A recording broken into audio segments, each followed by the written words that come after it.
Right okay. ఇక్కడ ముగ్గురు అక్కవాళ్ళు ఉన్నారు, వాళ్ళు మర్చిపోండి, ఐదుగురు కూడా మర్చిపోండి. ఒక సంఘానికి సంబంధించిన విశ్వాసం పడుతున్నాం.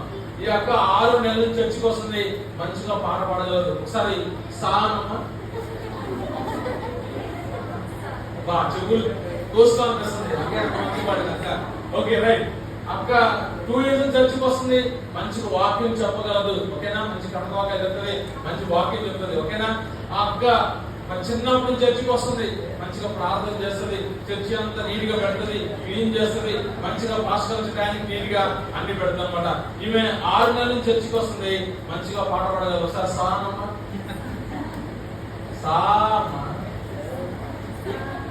అంత మంచిగా పడింది కదా. అక్క మంచిగా వాక్యం చెప్తుంది. ఒక వాక్యం చెప్ప కాబరి. ఓకేనా? రైట్. తర్వాత అక్క మంచిగా ప్రార్థన చేస్తుంది. Okay, God bless you.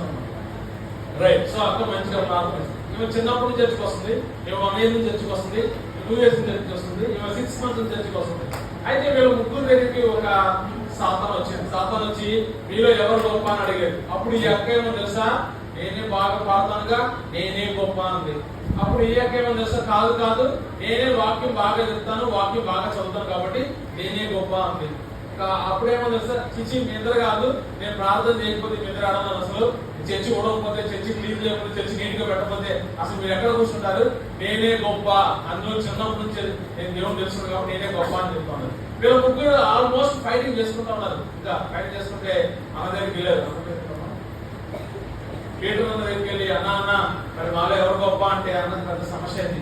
ఇప్పుడు ఏమైనా గొప్ప అంటే ఏదో చర్చికి వస్తారా, అలుగుతారు విశ్వాసం కదా, రాళ్ళతో చర్చికి రాదు. ఇప్పుడు ఏం గొప్ప అంటే వీళ్ళతో చర్చికి రాదు. ఇప్పుడు అక్క గొప్ప అంటే వీళ్ళతో చర్చికి రాదు. కాబట్టి ఇంకా పాస్టర్ అది పీటర్ అంకుల్కి ఏం చెప్పాలి, అన్న అన్నారా పీటర్ అంకుల్ అన్నారా? మీరు అన్న మనం చెప్తారు అన్న మళ్ళీ ఏదో చెప్పండి.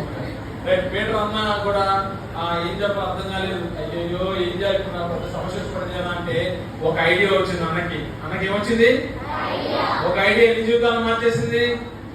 ముగ్గురు జీవితాలు మార్చేసింది. ఏం ఐడియా అంటే, మీరే ప్రార్థన చేసుకోండి, దేవుడే మీకు ఆన్సర్ ఇస్తారని చెప్పేసి. వెరీ సింపుల్ కదా.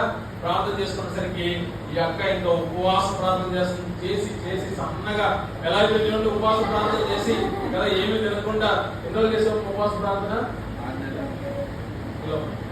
అక్క ఉపవాస ప్రార్థన చేస్తానే ఉంది. ఏసయ్యా నేనే గొప్పదాన్ని చెప్పేసయ్యా, ఆ రిపోర్ట్ లో పాజిటివ్ నెగిటివ్ అని చెప్పేసి ప్రార్థన చేస్తుంది. ఈ అక్క కూడా ప్రార్థన చేస్తుంది. ఏం ప్రార్థన చేస్తుందంటే, గోజాడి అడిగి కన్నీటి ప్రార్థన చేస్తాం. ఏసయ్యా నేనే గొప్పదానిగా చేసాయా అని చెప్పేసి ప్రార్థన చేస్తూనే ఉంది అక్క. ఈ అక్క ఏం ప్రార్థన చేస్తుందో తెలుసా, ఆల్రెడీ ప్రేయర్లు చేస్తుంది. ఇంకా రాత్రంతా ప్రార్థన చేస్తా ఉంది. ఇంకా దేవుడు విన్నాడు. ఇలా ప్రార్థనలు 1 రోజు అయిపోయింది, 2 రోజులు అయిపోయింది, 3 రోజులు అయిపోయింది.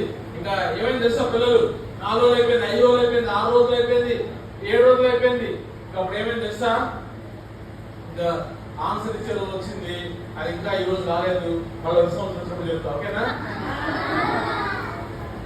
రైట్. చూద్దాం ఎవరు గొప్ప చూద్దాం. ఓకేనా? అక్కడ నాకు తెలిసి పాటలు పాడేనా గొప్ప అనుకున్నాను నేనైతే. ఎవరు గొప్ప చెప్పండి. రైట్. పిల్లలు ఎవ్వరూ గొప్ప కాదు. మనందరం వేరే ఆల్ ఈక్వల్ ఇన్ క్రైస్ట్. మన బాడీ ఆఫ్ క్రైస్ట్. మనందరం కూడా దేశంలో ఏం చేయాలి, మనం దేవుళ్ళు ఎదుగుతూ మన తలాంతును వాడుతూ గిటార్ వాయించాలి, పాటలు పాడాలి, చర్చి క్లీన్ చేయాలి, వాకింగ్ చెప్పాలి. ఎవరు చేసే పనులు చేస్తే సంఘం అయింది. కాబట్టి మనకు వచ్చిన తలాంతులు బట్టి, మనకున్న తలాంతులు బట్టి మనం దేవుళ్ళు గొప్పగా వాడబడాలి. క్లాస్ మ్యాజిక్ ఇంకా రైట్. మరి రెడ్ కలర్ వేసుకుని అక్కడ రావాలి. తెలివైన అక్క అందరిలోకి వెళ్ళా. రైట్. ఎందుకంటే అందరూ ఎల్లో